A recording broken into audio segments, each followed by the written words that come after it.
네, 시청자 여러분 안녕하십니까? 오늘 소통은 하나금융투자에서 제약바이오 연구하고 계시는 선민정 연구원 만나러 왔습니다. 연구원님 반갑습니다. 네, 안녕하세요. 네, 작년 여름에 제가 찾아뵙고 1년 만에 네, 또 네, 찾아뵙는데요. 맞습니다. 잘 지내셨죠? 네. 네. 오늘 제가 여쭤볼 게 참 많은데 네. 그래도 제 나름대로 가장 지금 투자자 여러분들이 좀 고민거리 또는 이제 궁금해하실 만한 사안들을 위주로 좀 여쭤보려고 그럽니다. 먼저는 이제 그 회계감리 이슈인데요. 네. 사실 좀 이게 어떻게 보면 해묵은 재료일 수도 있겠고 한데 또 주가 발목을 좀 잡고 있는 것 같기도 하고요. 이 감리 이슈는 금감원에서 지금 진행 중인 것으로 알고 있는데 그 결과는 언제쯤 좀 나올 걸로 보세요? 뭐 사실은 여러 가지 뭐 루머를 통해서 뭐 8월쯤이 나온다라고 했었는데 금감원 측에서는 또 아니라고 했어요. 예, 예. 근데 이제 사실은 이게 불확실성이거든요. 언제 어떤 나올지 기업이 모르니까. 그렇죠. 어떤 기업이 또 감리 대상인지에 대해서도 아직까지 뭐 사실 컨펌을 금감원에서 시켜준 게 아니잖아요. 네. 그러니까 이 모든 게 불확실하니까 사실 주식시장의 최대 적은 불확실성입니다. 네. 이 불확실성이 사실 저희 섹터를 발목을 잡고 있는 거죠. 제가 7월 말에 보고서를 통해서 여러분에게 어떤 얘기를 들었냐면 저희 섹터가 지금 많이 조정을 받는 이유는 단기적 불확실성이 있다. 여기에서 2분기 실적에 대한 우려감이 있었고 사실 그거는 실적 발표 이후에 몇몇 상위 제약사들이 바닥을 치고 올라오면서 어느 정도 해소된 것 같은데요. 네. 이 자산화 이슈에 대한 불확실성은 여전히 남아있고 그로 인해서 솔직히 작년 기준 자산화 비율이 높은 회사들이 여전히 주가를 조금 눌려받고 있는 상황이라고 보시면 될 것 같습니다. 네네. 그 이제 감리권이니까요. 사실은 이제 어떤 판단의 어떤 그 기준에 따라 좀 다를 수 있을 것 같은데요. 네네. 지금 가장 큰 어떻게 보면 이슈가 이미 이제 연구개발에 투입됐던 이 자금들을, 이 비용들을 말 그대로 자산으로 볼 거냐, 아니면 이제 비용 처리를 해야 되냐, 이 건이 또 큰 것 같거든요.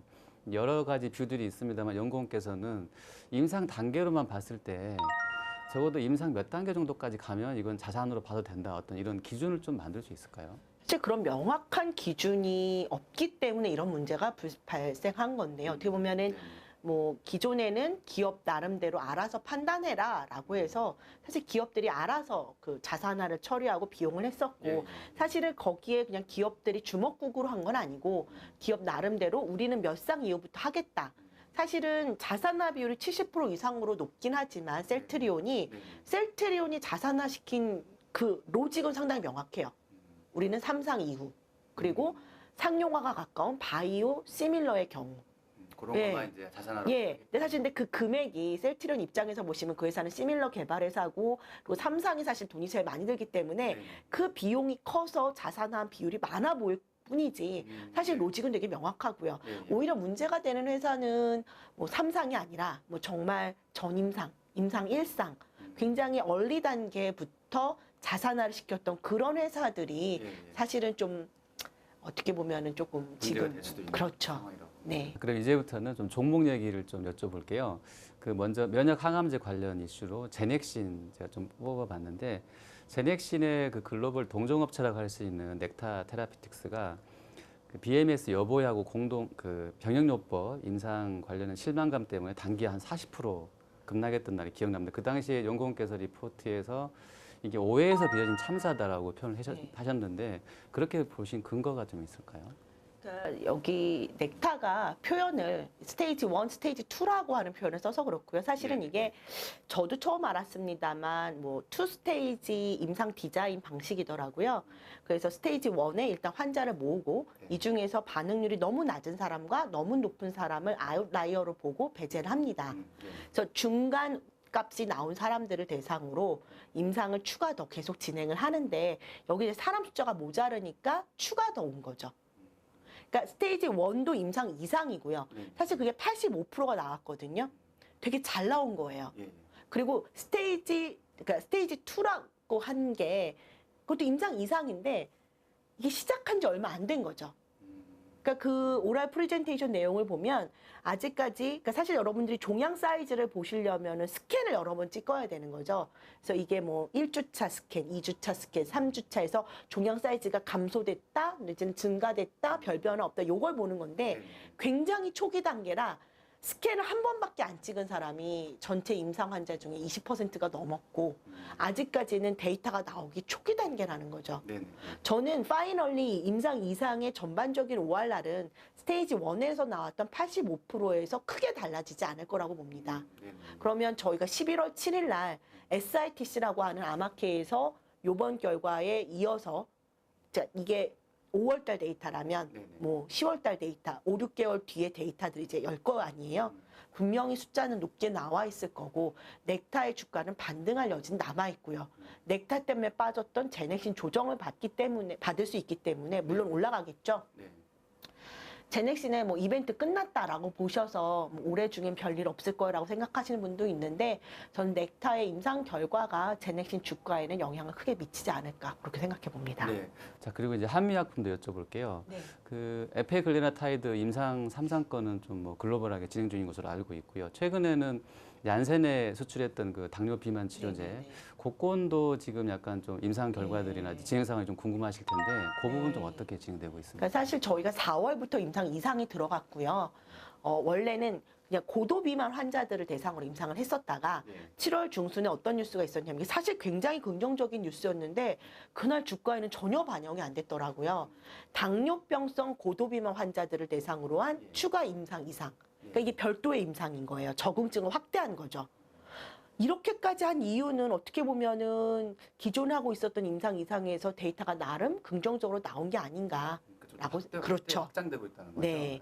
그리고 이제 이거에 대한 임상 이상은 내년 상반기쯤 완료된다고 보고 있습니다. 네. 그리고 그 비소세포 폐암 치료제 포지오티닙 관련된 건 좀 어떻게 진행되고 있을까요? 포지오티닙은 저희가 작년 10월 폐암학회에서 연구자 임상 이상 결과가 굉장히 드라마틱하게 나오면서 시장이 관심을 많이 받았는데요. 네네. 이제 그게 MD 앤더슨이라고 하는 미국의 굉장히 유명한 암 연구소에서 연구자라고 하면 이제 교수님이나 연구자들이 수행하는 임상이거든요. 네네. 그 임상 결과였어요.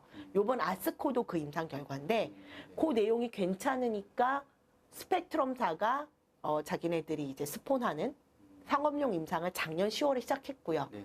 그래서 요번 9월 말에 있는 세계 폐암학회에서 스펙트럼사가 스폰한 상업용 임상 이상 중간 결과를 아마 얘기할 수 있을 것 올해 가을에 같습니다. 또 대기하고 예, 있고요. 예. 그리고 이제 그 녹십자는 최근에 좀 이제 실적은 조금 실망스럽게 네, 나온 것으로 알고 맞습니다. 있는데 녹십자는 하나만 좀 여쭤보려고 합니다. 그 IVIG인가요? 네네. IB 글로불린 SN 네네네. 그 건이 혈액 제제로서는 좀 이제 관심 있게 보셔야 된다라고 한 걸로 알고 있는데 네네. 이게 좀 미국에 조금 약간 지연된 건 좀 막힌 듯한 느낌이 오거든요. 네. 그 미국 시장에서 판매되는 어떤 뭐 조건이라 해야 될까요? 그 시기는 좀 어느 정도로 예상하고 계십니까? 그러니까 사실 저희가 IVIG 이제 컴플리트 리스판스 레터라고 하죠. 저희가 이제 신청서를 내서 FDA가 검토를 하고 최종 의견서를 줍니다. 예, 예. 그 컴플리트 리스판스 레터를 2016년 11월 달에 받았어요. 그러니까 거의 지금 2년 된 일인 거죠. 예. 그러니까 사실 그만큼 늦어졌다라고 보시면 되고요. 녹십자 입장에서도 어마무지한 손해죠. 근데 이제 회사 측에서는 그 CR 레터에 미 FDA가 우리는 너희들이 제출한 자료에서 이런 점에 대해서 궁금하다라는 거예요. 의문점이 있다. 근데 이 의문점을 해결하는 방식은 회사의 몫인 거죠. 그리고 그 궁금증 해결을 위한 각종 이제 시험을 더 할 거 아닙니까? 실험을 이미 지금 그래서 하고 있다고 보면 이미 되나요? 해서 예. 다 완료를 해서 네. 이제 FDA가 궁금해하는 추가 보완 요청 자료는 다 제출한 상황입니다. 그게 3월 말이었고요. 예, 예. 그래서 보통 검토 기간 6개월 잡아서 9월 말에 최종 시판 허가 여부가 결정이 될 것 같습니다.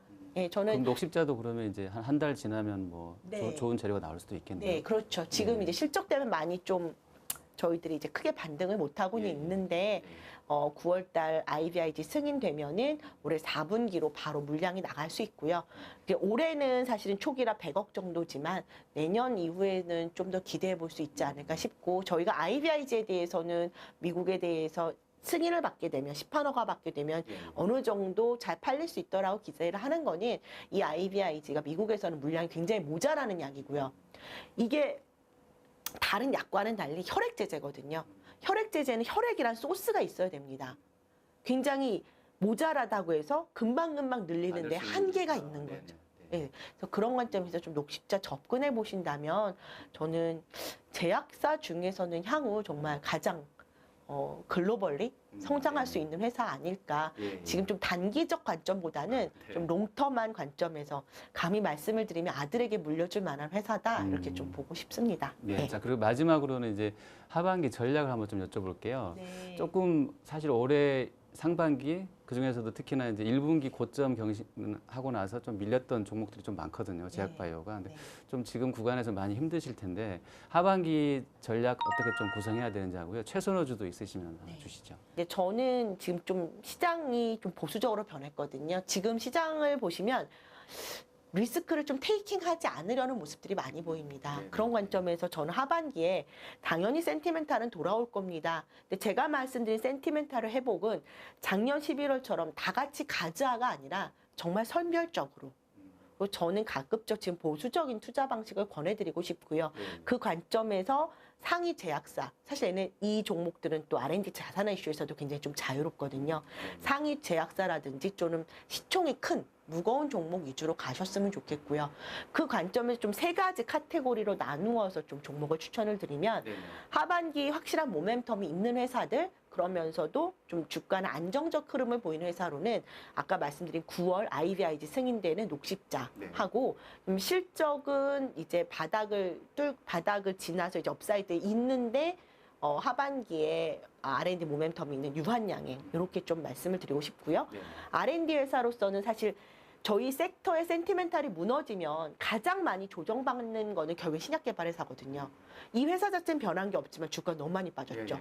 그 회사들 중에서는 한미약품하고 제넥신, 그리고 이제 마지막으로 2분기 실적이 막 아주 그렇게 좋지만은 않습니다만 중장기적으로 봤을 때 고성장이 계속 예상되는 회사로는 저희는 좀 셀트리온 헬스케어하고 메디톡스 이렇게 추천드리고 있습니다. 네, 알겠습니다. 오늘 말씀 감사합니다. 감사합니다. 네, 감사합니다.